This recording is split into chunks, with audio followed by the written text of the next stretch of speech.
Olá, sejam bem-vindos a mais um vídeo do canal Bocotaco. Eu sou o Arison. Se você é novo por aqui, não esqueça de se inscrever e também ativar o sininho para receber todas as notificações do canal. O link nas redes sociais vão estar aqui na descrição, então segue a gente lá, deixa o like no começo do vídeo para estar nos ajudando. E no vídeo de hoje a gente vai estar falando sobre esse 10º episódio de Tokyo Revengers, o que é o episódio que se encerra todo esse arco desse Natal sangrento. Então, vamos falar dele agora. O episódio começa com um encontro do Takemichi com a Hinata, que nem já tinha acabado no episódio anterior. E lá, o Takemichi ele tá sem saber o que falar depois de tudo o que aconteceu entre eles dois. E depois de um silêncio absurdo, ela vai e pergunta se ele andou brigando de novo. E o Takemichi, sendo ele, já começa a querer chorar. Mas antes disso, nos mostra o que aconteceu logo após aquela briga da Hinata com o Takemichi, onde ela vai perguntar ao seu pai o que ele tinha falado para o Takemichi.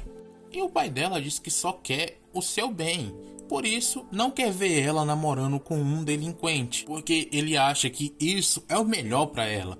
Mas ela pergunta o porquê ele se apaixonou pela mãe dela e que ela tem certeza que não foi pelo que diziam dela. O que ela gosta no Takemichi é o caráter dele, e que ele pode ser um delinquente e não parecer muito confiável, mas no fundo ele é carinhoso e gentil e sempre estará ao lado dela, não importa a situação, e que é para ele não definir o Takemichi como um delinquente. E depois disso ela sai de lá correndo e ela vai até um templo para poder rezar, mas a Ema acaba encontrando ela, porque ela também ia para ali rezar, já que era algo que o seu irmão mais velho sempre fazia e acabou se tornando meio que uma tradição familiar. E com isso, as duas percebem que elas já podem ter se encontrado antes de se conhecer. E a Ema vai e pergunta pelo que a Hinata estava rezando.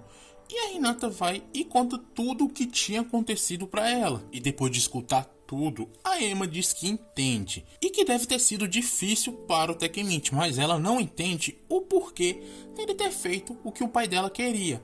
Mas ela diz que vai resolver isso e liga para o Draken para saber aonde o Takemichi está. Mas nem ele e nem o Mike sabem aonde, mas a Ema quer que os dois vão procurar por ele. E o Mike ouviu o som de uma moto que ele acha ser do Mitsuya. E ele pensa que o Takemichi deve estar junto com ele. E os dois decidem ir atrás no rumo daquela moto. Já a Hinata e a Ema, eles vão esperar eles perto do prédio da Hinata.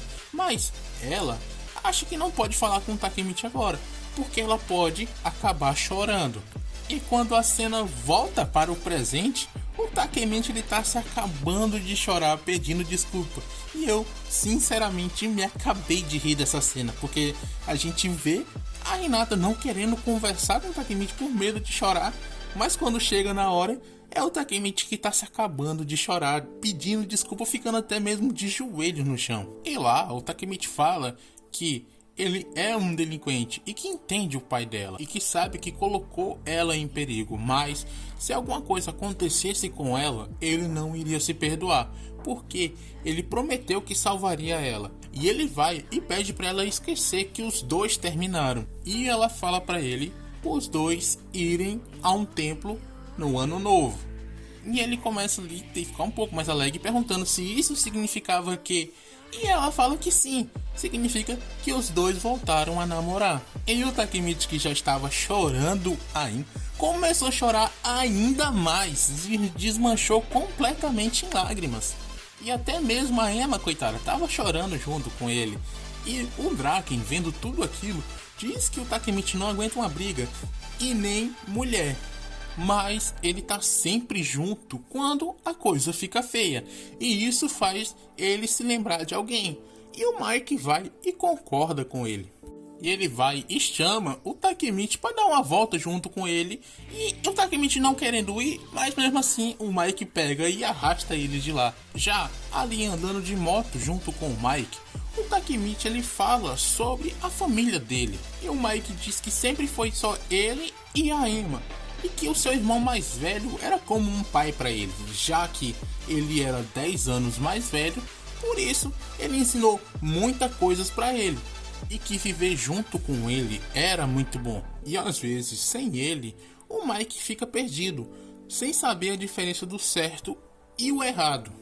E o Takemichi ele percebe que o Mike sabe que vai surtar se ele não tomar uma atitude, porque ele carrega um fardo muito grande. E o Mike volta a falar sobre o seu irmão, dizendo que mesmo ele sendo um líder de gangue, o irmão dele era muito fraco, mas mesmo assim ele era o tipo de líder que parecia que brilhava, e todos ao seu redor achavam que, se estando junto com ele, nunca iriam perder. E o Takemichi ele acha que é igual ao Mike, mas para o Mike ele era fraco. E sim, o Takemichi que era o fodão, porque o que importa não é ganhar uma briga, e sim não perder para si próprio. E que o Takemichi ele pode ser fraco, mas ele nunca desiste.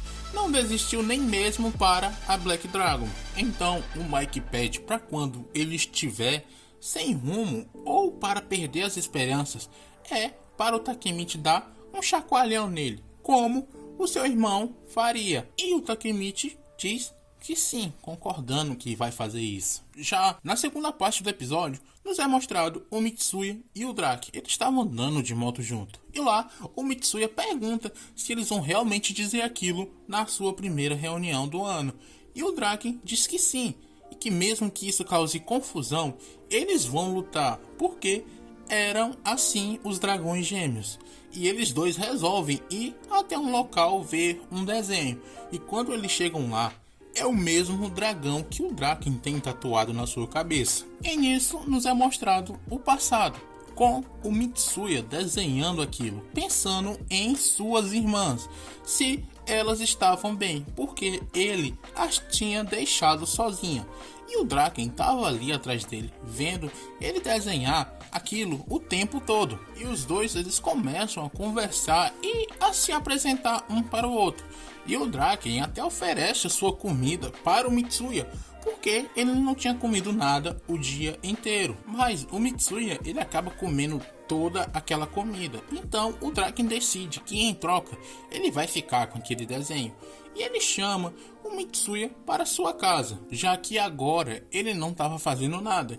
E o Mitsuya ele fica surpreso porque o Draken mora em um puteiro. E quando eles estão lá, eles resolvem ir jogar poker junto com as meninas. E lá, o Mitsuya ele consegue ganhar de todos eles. Mas toda hora ele tá olhando para o relógio. O Draken acaba percebendo isso, que tinha acontecido algo, então ele vai e pergunta o que está acontecendo com ele. Mas o Mitsuya ele diz que aquilo era bom e que sua mãe trabalhava o dia todo e nunca estava em casa. Por isso, depois da aula, ele tinha que cuidar de suas irmãs. Então ele diz que seria bom morar ali. Mas enquanto os outros acabam relevando o que ele falou, uma das moças se levanta e dá um chute na cara dele e diz para ele ir embora se ele acha que é tão bom viver ali. E os dois saem de lá e o Draken ele explica que elas não estão ali porque querem. E ele pergunta se o Mitsuya gosta da comida da mãe dele. E ele diz que não, que sua mãe mal cozinha. Por isso, ele achava que a comida dela era ruim. E o Draken acha aquilo legal e diz que ele queria ter paz para achar a comida deles ruim. Então, ele diz para o Mitsuya voltar para sua casa, porque dá pra ver que ele está preocupado com as suas irmãs e que ele é um cara legal, por isso não serve para ser um delinquente. E o Mitsuya nessa hora percebe que o Draken consegue entender ele, e depois disso se passa um tempo e os dois se encontram novamente. E o Mitsuya diz que vai se tornar um delinquente que cuida da sua família. E quando os dois percebem, eles têm a mesma tatuagem na cabeça. Mas, para o Draken, aquele dragão era dele, já que ele deu todo o seu almoço por isso. E desde esse acontecimento, o Mitsuya segue o Draken. E essa é a história dos dragões gêmeos. Já no ano novo, o Takemichi e a Hinata, eles estão ali no templo e lá eles acabam encontrando o Hakai e a Yuzura, junto com o Mitsuya e as suas irmãzinhas. E o Takemichi ele acaba perdendo a namorada dele para as irmãs do Mitsuya. E ele queria essa oportunidade para recompensar pelo Natal. E o Mitsuya ele pega ele ali pelo pescoço e diz que ele terá outras oportunidades para isso. Já o Hakai, observando a Yuzuru, percebe que talvez ela goste do Mitsuya. E ela fala que antes do Taju ir embora, ele falou que criou o Hakai para ser forte e ficou irritado quando ele foi fraco. E ele vai e pergunta quem era o Hanagaki Takemichi, porque ele mesmo não conseguiu mudar o Hakai, mas o Takemichi conseguiu. E como não iam precisar mais dele nessa casa, ele vai se mudar e admite que a violência não resolve tudo. E ele pergunta se ela está aliviada por ele estar indo embora. E ela diz que o Takemichi mudou tanto o Hakai como o Taju, por isso ele é.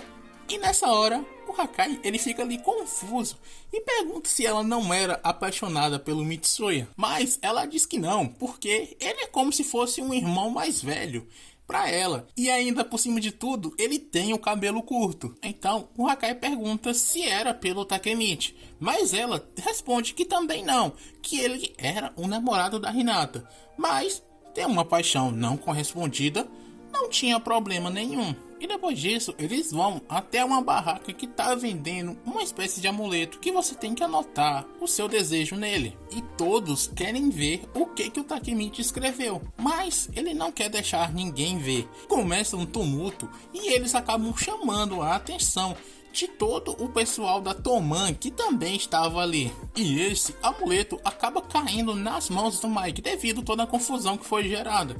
E no momento do ano novo, ele joga para cima. E lá, no amuleto que o Takemichi escreveu, estava escrito que espero me tornar um herói que salvará todo mundo. Com isso, se encerrando esse episódio e toda essa saga desse Natal sangrento. Espero que vocês tenham gostado. Deixa um like no finalzinho do vídeo se você ainda não deixou. Por favor, né? Deixa seu like. Não se esqueça de se inscrever. Assista nossos outros vídeos que vão estar passando aqui na tela nesse exato momento. Comentem o que você achou. E do mais, era só isso. Falou!